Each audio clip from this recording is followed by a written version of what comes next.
TV है। मेरा नाम मोहम्मद जवाद है और एक म्यूज़िक का प्रोग्राम लेके हम आपके पास आए हैं कि मौसीकी रूह की ग़िज़ा है। हमने इस प्रोग्राम में आपके लिए ये सोचा है कि कुछ बुनियादी नेचुरल फितरी सवालात उठाए जाएँ कि मौसीकी है क्या। आप इसको देख नहीं सकते, छू नहीं सकते और इसका कोई ज़बान की सतह पे इसका कोई ख़ास मानी और मतलब नहीं होता, और फिर भी ये बिल्कुल एक ऐसा आर्ट है कि जो सीधा आपके दिल में मुझे ताना दे रे ना, ताना दे रे ना।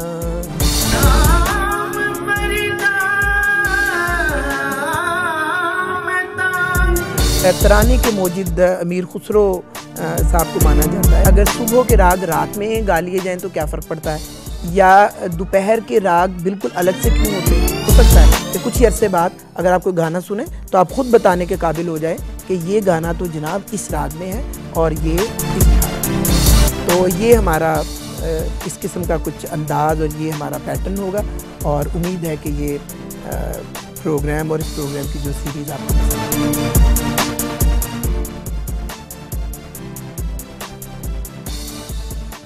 जी दोस्तों, ये माटी टीवी है। मेरा नाम मोहम्मद जवाद है और एक म्यूज़िक का प्रोग्राम लेके हम आपके पास आए हैं।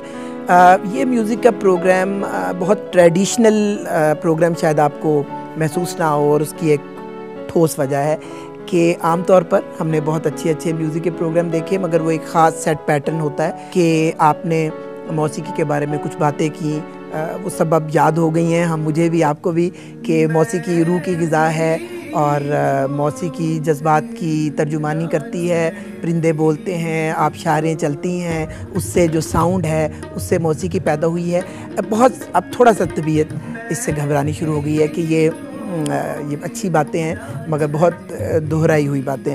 या फिर उसके बाद एक मौसीकी प्रोग्राम में होता है कि कोई साहब आए हैं और उन्होंने गाना गाया। हमने इस प्रोग्राम में आपके लिए ये सोचा है कि कुछ बुनियादी नेचुरल फितरी सवालात उठाए जाएँ मौसीकी के बारे में। मसलन ये है कि यही सवाल आप देखें कि मौसीकी है क्या। ना ये नज़र आती है पेंटिंग की तरह, ना ये छुई जा सकती है स्कल्पचर की तरह, ना इसका कोई ऑरल लिंग्विस्टिक मैसेज है पोइट्री की तरह। और जब आप गाना भी गा रहे होते हैं तो जो शायरी है, आप ये नहीं कह सकते कि मौसीकी को जो कंटेंट है वो शायरी देती है, क्योंकि अगर म्यूज़िक का कंटेंट शायरी की वजह से है तो फिर सोलो वायलिन और तबला इनको मीनिंगलेस होना चाहिए था, और ऐसा नहीं है। जब आप किसी का बहुत सुरीला वायलिन सुने और कीबोर्ड सुने, फ्लूट सुने, तो बहुत ज़्यादा हम देखते हैं कि लोग कभी हंसते हैं, कभी रोते हैं और बहुत ज़्यादा उसमें इन्वॉल्व हो जाते हैं। तो फिर ये सवाल बिल्कुल पैदा होता है कि इस पे सोचना चाहिए कि मौसीकी क्या है। अगर आप सिर्फ हवा में गिरा लगा रहे हैं और एक ख़ास फ्रीक्वेंसी पे आवाज़ को ठहरा रहे हैं, तो उससे ये क्यों हो जाता है कि इंसान का एक मेटामॉर्फोसिस जैसे होना शुरू हो जाए। अपनी इमोशनल मेमोरी में मैं चला जाऊं, मुझे अपने बहुत सारे दुख, बल्कि दूसरे इंसानों के भी दुख याद आना शुरू हो जाए। और ये जो हम आर्ट में और मौसीकी में गाते हैं, रोते हैं, ये भी चीज़ मैं समझता हूँ कि हमारे अंदर इंसानियत और ह्यूमैनिटी पैदा करती है ये चीज़ें। तो बहुत सारे ऐसे लगता है कि मौसीकी में कुछ सवालात उठाए जाने चाहिए थे जो किसी वजह से पाकिस्तान में और पाकिस्तानी मुआशरे में नहीं उठाए गए। हम एक तालिब इल्माना सी कोशिश करेंगे। जैसे सबसे पहले यही सवाल कि मौसीकी क्या है, इसका एक हल है मेरे पास, कि ये कहना कि मौसीकी क्या है, इससे ये आसान है कि ये बताया जाए कि व्हाट म्यूज़िक इज़ नॉट। तो जैसे आपसे पहले कहा कि विजुअल नहीं है, इमिटेटिव नहीं है, रिप्रेजेंटेटिव नहीं है और टेंजिबल नहीं है। आप इसको देख नहीं सकते, छू नहीं सकते और इसका कोई ज़बान की सतह पे इसका कोई ख़ास मानी और मतलब नहीं होता, और फिर भी ये बिल्कुल एक ऐसा आर्ट है कि जो सीधा आपके दिल में। इसकी एक छोटी सी मिसाल देख लें। हमारा एक राग है भागेश्वरी, और भागेश्वरी का एक तराना है। तो ऐसे मैं मिसाल के लिए आपको बयान कर रहा हूँ। उदे ताना दे रे ना, ताना दे रे ना, उदे ताना दे रे ना, ताना दे रे ना, आता ताना दे रे ना, तादा रे दानी, उदे ताना दे रे ना।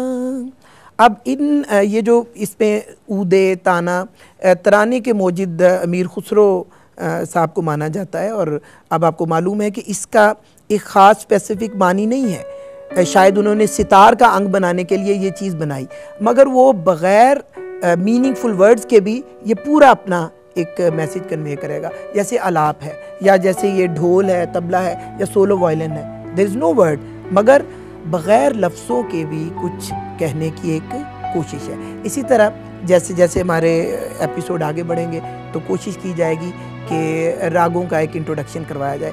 एक इंट्रोडक्शन रागों का होता है बड़ा टेक्निकल सा या ग्रामेटिकल, कि अगर एमन है तो हम ये बताएं कि इसके असेंडिंग नोट्स क्या हैं, डिसेंडिंग नोट्स हैं। इस प्रोग्राम में हमें ये कोशिश करेंगे कि ये बताने की बजाय ये बताया जाए कि एमन का कैफियत क्या है, एमन का शामी का क्यों है। एक टाइम थेरी भी है। अब Yaman is supposed to be the raga of evening, तो ये भी बात की जाएगी कि ये सुबह के राग क्या होते हैं, दोपहर के क्या होते हैं। और यहाँ तक मैं तो मेरा ख्याल है कि बात हो सकती है कि अगर सुबह के राग रात में गा लिए जाएँ तो क्या फ़र्क पड़ता है, या दोपहर के राग बिल्कुल अलग से क्यों होते हैं। तो इसका ताल्लुक़ हमारे वो एक ख़ास साउथ एशियन म्यूज़िक की एक सेंसिबिलिटी से है और हमारे टोनल स्ट्रक्चर से है। हमारे मुख्तलिफ़ एपिसोड्स कोशिश करेंगे कि आपको रिकॉर्डेड म्यूज़िक भी सुनाया जाए। हमारे पास जैसे तबला हारमोनियम आप देख रहे हैं यहाँ मौजूद है। बाज़ औक़ात कोई आर्टिस्ट आके यहाँ पे हमारे साथ कोई बात कर सकते हैं, गा सकते हैं, मगर कुछ बुनियादी चीज़ें, कुछ थोड़े बहुत मैं समझता हूँ कि बुनियादी कॉन्सेप्ट्स, उसकी कोई क्लैरिटी भी हम करने की कोशिश करेंगे, जिसमें बहुत बुनियादी चीज़ें हैं।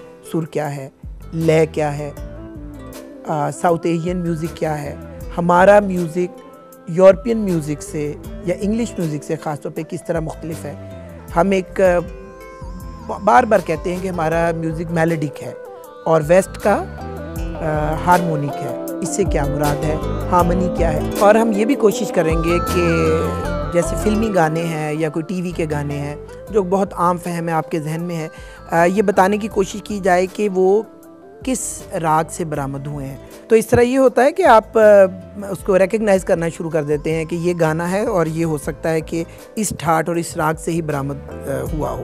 और इसमें फिर हमारा इंटरेस्ट जो है मौसीकी में और लिसनिंग कॉम्प्रीहेंशन बढ़ती है और हमें इसमें और मज़ा आता है और हम उसको अंडरस्टैंड करते हैं। हमें उम्मीद है कि आपको हमारा ये प्रोग्राम बहुत पसंद आए।